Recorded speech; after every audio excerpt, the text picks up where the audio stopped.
मी नाशिकला गेली होती मुलींच्या रूमवर मुलींना भेटण्यासाठी।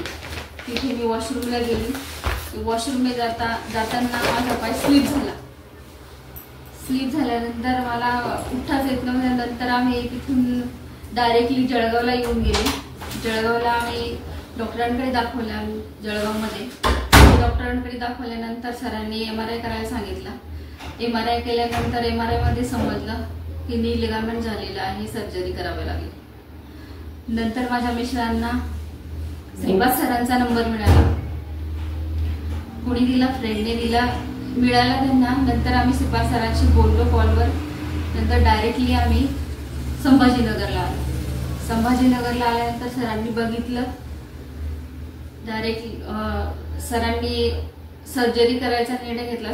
सर्जरी झाली माझी, लिगामेंट सर्जरी होऊन मला आज महिना झाला। मला काहीच त्रास नाहीये। सर्जरी एकदम म्हणजे सर्जरी झाल्यानंतर दुसऱ्या तिसऱ्या दिवशीच मी चालायला लागली होती। मला काहीच त्रास होत नाहीये। आता पण महिन्यानंतर मी व्हिजिट करण्यासाठी सरांनी मला बोलवलं। सरांनी पाय बघितला, सगळं ओके आहे। आता सर बोलले की तुम्ही बिना वॉकर सरळ चालू शकता।